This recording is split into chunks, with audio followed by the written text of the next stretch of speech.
ഇന്നത്തെ സ്പെഷ്യൽ എന്താണെന്ന് വെച്ച് കഴിഞ്ഞാൽ നമുക്ക് സിമ്പിളായിട്ട് എന്നാൽ നല്ല ടേസ്റ്റുള്ള ഒരു ഫിഷ് ഫ്രൈ എങ്ങനെ ചെയ്യാൻ നോക്കാം. അപ്പോൾ ഇതിനായിട്ടൊരു പാത്രത്തിലേക്ക് ഒരു 1/4 ടീസ്പൂണോളം മഞ്ഞൾപ്പൊടി, എരിവിന് ആവശ്യത്തിന് മുളക് പൊടി, അതുപോലെ തന്നെ ഒരു 1/4 ടീസ്പൂൺ ഗരം മസാല, പിന്നെ കുറച്ച് ഉപ്പ്, പിന്നെ ഇഞ്ചി വെളുത്തുള്ളി ചതച്ചത്, പേസ്റ്റ് ഉണ്ടെങ്കിൽ പേസ്റ്റ് ചേർക്കാം കേട്ടോ.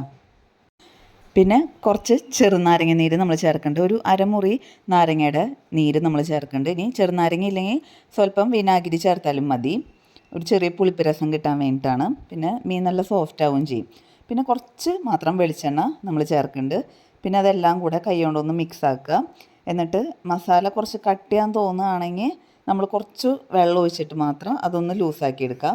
ഇതിൽ കറിവേപ്പില ചേർക്കാനും മറക്കല്ല കേട്ടോ. ഞാൻ മിക്സാക്കിയപ്പോൾ മസാല കുറച്ച് തിക്കായിരുന്നു, അപ്പോൾ കുറച്ച് മാത്രം വെള്ളം ഒഴിച്ചിട്ട് ആവശ്യത്തിന് വേണ്ട പേസ്റ്റ് പോലെയാക്കി എടുത്തിട്ടുണ്ട്. പിന്നെ അതേ ഞാനിവിടെ എടുത്തിരിക്കുന്നത് കേരമീനാണ്. അപ്പോൾ നമുക്കത് മസാല പുരട്ടിയിട്ട് ഒരു അരമണിക്കൂറെങ്കിലും മാരിനേറ്റ് ചെയ്ത് മാറ്റി വയ്ക്കാം. ഇനി സമയമില്ലെങ്കിൽ ഒരു 10 മിനിറ്റെങ്കിലും മാറ്റി വയ്ക്കണം.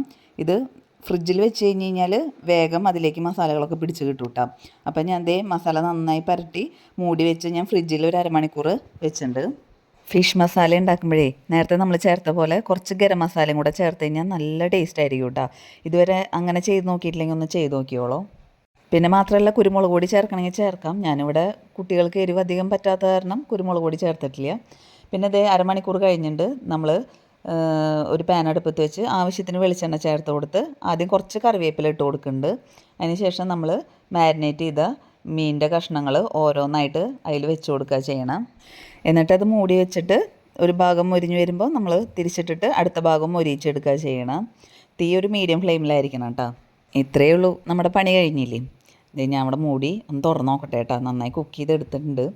അപ്പോൾ അതേ തുറക്കുമ്പോൾ അതിൻ്റെ പുറം ഭാഗമൊക്കെ നല്ലോണം മൊരിഞ്ഞ് ഉള്ളിൽ നല്ല സോഫ്റ്റ് ആയിട്ടുള്ള മീൻ നമുക്ക് കിട്ടിയിട്ടുണ്ട് കേട്ടോ. ഇത് കഴിക്കാൻ അടിപൊളി ടേസ്റ്റാണ്. നമുക്ക് ഏത് മീനും ഇങ്ങനെ ചെയ്തെടുക്കാം കേട്ടോ. അപ്പോൾ വീഡിയോ ഇഷ്ടമായി കഴിഞ്ഞാൽ എല്ലാവരും ലൈക്ക് ചെയ്യുക, ഷെയർ ചെയ്യുക, കമൻറ്റ് ചെയ്യുക. അതുപോലെ തന്നെ സബ്സ്ക്രൈബ് ചെയ്യാതെ കാണുന്നവരുണ്ടെങ്കിൽ ഒന്ന് സബ്സ്ക്രൈബ് ചെയ്തോളൂ കേട്ടോ. നമുക്ക് വീണ്ടും അടുത്ത വീഡിയോ കാണാം. താങ്ക്